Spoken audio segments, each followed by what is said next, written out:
Assalamualaikum warahmatullahi wabarakatuh. Berjumpa dengan saya kembali, Anjar Safitri, yang pada video kali ini akan menjelaskan mengenai pengantar statistik bisnis. Pada materi kali ini kita akan mempelajari mengenai statistika secara dasar, mulai dari nanti pengertiannya, kemudian dasar-dasar dari statistik, mulai dari data itu apa, jenisnya apa saja, contoh pengambilan data, dan lain-lainnya akan kita pelajari di video ini. Sebelum kita memasuki lebih jauh tentang statistik, kita harus tahu dulu secara pengertiannya. Apa sih sebenarnya pengertian dari statistik itu? Dan apa sih tujuan kita mempelajari tentang mata kuliah statistik? Jadi mata kuliah ini berisikan materi tentang statistik dan statistika, di mana nantinya akan membahas mengenai penyajian data, ukuran pemusatan, ukuran letak, ukuran penyebaran, distribusi normal, penaksiran parameter, pengujian hipotesis, distribusi peluang, analisis korelasi, analisis regresi, statistik non-parametrik, dan praktikum. Pada video ini diharapkan mahasiswa itu dapat memahami konsep dasar statistik dan statistika serta mampu mengaplikasikannya. Di sini nanti kita akan mempelajari mengenai konsep-konsep statistik dan statistika, mengenai data dan jenis-jenisnya, dan mengenai populasi serta sampel. Kita bisa melihat di sini ada sebuah tampilan tabel dengan data tahun serta jumlahnya. Dengan jumlah itu berupa angka ya, 15.380, dan dari tahun seterusnya yang terus meningkat. Apakah ini statistik? Ya, jadi angka yang ada di tabel merupakan suatu bentuk statistik karena di situ mengumpulkan beberapa angka yang tersusun lebih dari satu angka yang mana nantinya dapat digunakan untuk melakukan analisis. Di sini kita akan memahami apa sih pengertian statistik dan statistika. Statistika adalah ilmu mengumpulkan, menata, menyajikan, menganalisis, dan menginterpretasikan data menjadi informasi untuk membantu pengambilan keputusan yang efektif dalam bidang apapun. Sedangkan statistik itu merupakan kumpulan angka yang tersusun lebih dari satu angka. Jadi, statistik itu adalah kumpulan angkanya, statistika itu adalah ilmunya, di mana statistika itu mengambil data dari statistik itu untuk mengambil suatu keputusan. Jadi, statistik itu lebih sempit ya dalam hal angkanya, tapi kalau statistika itu lebih luas dalam hal ilmunya, sampai ke pengambilan keputusan yang efektif. Apa sih kegunaan statistik? Kegunaannya yaitu untuk menyatakan ukuran sebagai wakil dari kumpulan fakta. Jadi, kalau kita punya banyak fakta, nah di situ nantinya fakta-fakta yang mana sih yang mewakili, yang kemudian akan menjadi dasar untuk ukuran-ukurannya. Kemudian yang kedua yaitu untuk memperoleh sekumpulan informasi yang menjelaskan suatu masalah guna menarik suatu kesimpulan yang benar. Jadi informasi itu kan banyak sekali. Nah, kita harus mencari informasi-informasi yang mewakili secara umum untuk menarik kesimpulan dari berbagai informasi yang umum itu ditarik secara khusus atau kesimpulannya nanti. Nah, pengertian dari statistik tadi sudah kita pelajari. Selanjutnya, dalam statistik itu nanti kita akan mempelajari di dalam-dalamnya itu banyak sekali yang namanya data-data, di mana data yang tersaji dalam statistik itu nanti ada dua jenis, yaitu data kuantitatif yang berupa angka, yang nantinya bisa dibagi lagi menjadi dua, yaitu data diskrit, di mana data diskrit merupakan data berdasarkan perhitungan, jadi menghitung. Misalnya FKIP memiliki 4 jurusan. Misalkan lagi UNU memiliki 16 prodi. Kemudian yang kedua yaitu data kuantitatif yang berjenis kontinu, di mana data kontinu merupakan data yang merupakan hasil dari pengukuran, di mana data kontinu ini nanti hasilnya bisa berupa koma-koma karena dia merupakan pengukuran. Contohnya, tinggi badan Khairunisa 176 cm. Contoh yang lain, berat badan Arif 35,5 kg. Misal ya. Selanjutnya, jenis data yang kedua yaitu adalah kualitatif, yaitu data non-angka, di mana data kualitatif ini merupakan data dalam bentuk kategori-kategori atau dalam bentuk atribut-atribut. Nah, dari data-data yang ada, data itu kan sangat banyak ya. Kemudian, kita nanti akan mengenal yang disebut dengan populasi dan sampel. Populasi merupakan kumpulan dari anggota yang dijadikan sebagai objek dari penelitian. Jadi, populasi itu bukan berarti manusia secara keseluruhan ya, tapi manusia yang secara khusus dituju untuk penelitian. Misalkan, kita mau meneliti motivasi belajar. Nah, motivasi belajar siswa itu kan luas. Kita fokuskan ke mahasiswa, dan mahasiswa itu kan luas. Mahasiswa misal di Banyumas. Nah, di situ kan jelas populasinya adalah mahasiswa di Banyumas. Nah, karena penelitian ini memakan waktu yang cukup lama, kemudian juga datanya itu cukup banyak kalau kita semua teliti se-Banyumas ya, karena warganya banyak, maka yang namanya penelitian itu harus mencari sampel karena keterbatasan waktu, keterbatasan dana, harus mencari sampel. Sampel itu apa? Sampel merupakan sebagian dari anggota objek yang diteliti atau sebagian dari populasi yang diteliti yang dirasa mewakili populasi tersebut atau populasi penelitian. Jadi sampel itu kayak contohnya tadi ya, yang mahasiswa di Banyumas, kemudian diambil fokusnya di Universitas Nahdlatul Ulama, misalkan seperti itu sampelnya. Karena dirasa bahwa mahasiswa di Universitas Nahdlatul Ulama itu sudah mewakili kondisi di mahasiswa di Banyumas itu. Nah, secara logisnya untuk statistik itu kerangka berpikirnya yaitu mulai dari inputnya berupa data. Datanya itu baik dalam bentuk angka ataupun dalam bentuk atribut kategori yang kualitatif tadi, kemudian diproses dalam metode statistik, kemudian hasilnya berupa output ya, outputnya itu berupa informasi yang dibutuhkan sebagai dasar untuk pengambilan keputusan dalam berbagai bidang yang ada di masyarakat saat ini. Nah, statistika itu juga dibagi menjadi dua jenis, yaitu statistika deskriptif, kemudian statistika inference. Statistika deskriptif itu adalah suatu metode statistik yang digunakan untuk menggambarkan data yang terkumpul. Jadi ibaratnya deskriptif itu seperti paragraf deskriptif, paragraf deduktif sama induktif gitulah secara tidak langsung.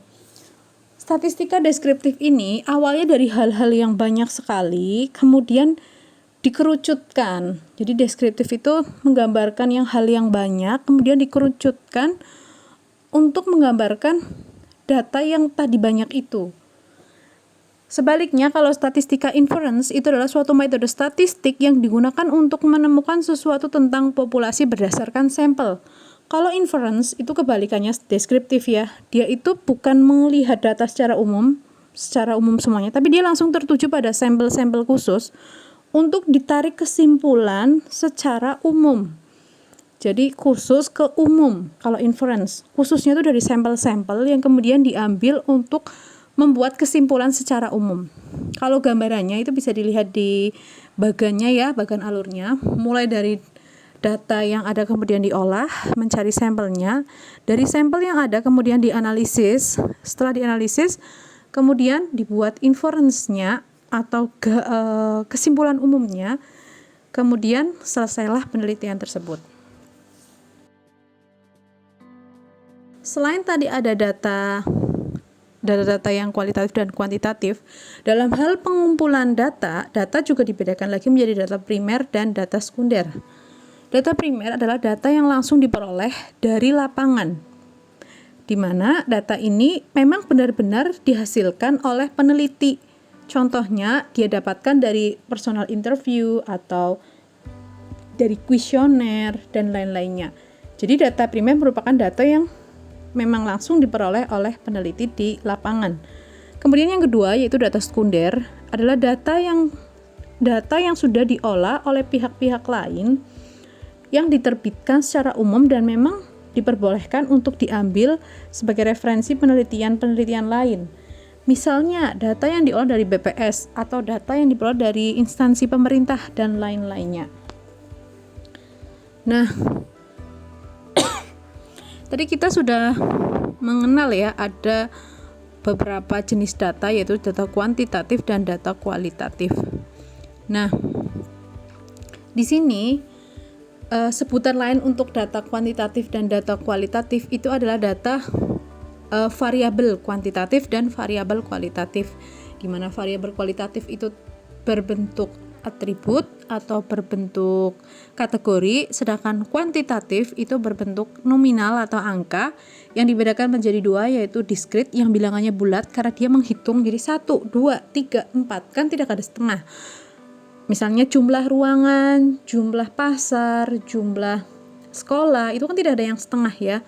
Kemudian data kontinu itu adalah data yang berdasarkan hasil pengukuran, dia bisa dalam bentuk pecahan. Nah, selanjutnya dalam data tersebut kita akan melihat beberapa tingkat pengukuran dalam variabel. Jadi tingkat pengukuran dalam variabel itu dibedakan menjadi 4, yaitu ada nominal, ordinal, interval, dan rasio.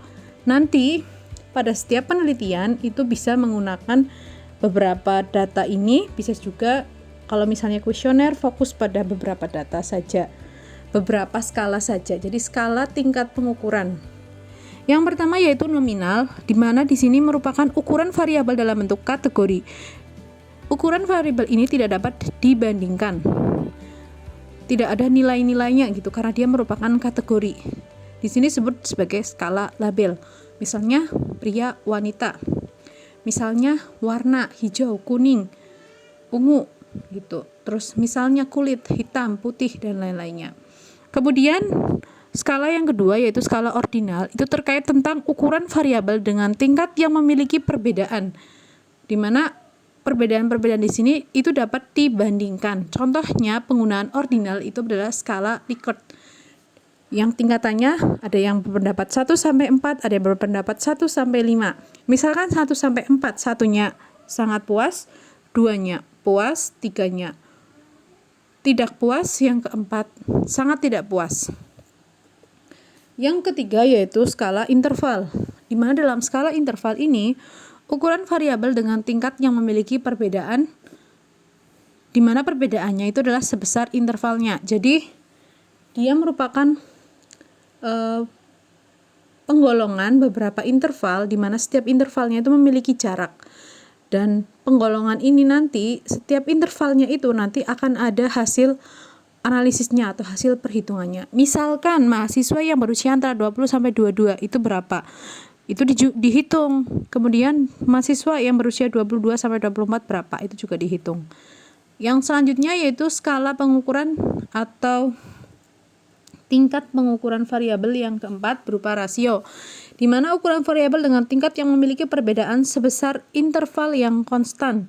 Kalau yang tadi bentuk interval itu kan intervalnya bisa berubah-ubah sesuai keinginan peneliti. Tetapi kalau yang rasio ini memang sudah ada, biasanya dikelompokkan oleh beberapa pihak-pihak tertentu. Misalnya gaji karyawan, itu kan ada sendiri-sendiri ya. Misalnya Andi itu sebagai karyawan bagian supervisi gajinya 6 juta. Kemudian Beni karena dia seorang manajer gajinya 9 juta. Jadi intervalnya itu cenderung konstan, tidak berubah-ubah dalam waktu yang singkat. Kalau yang lama mungkin bisa berubah.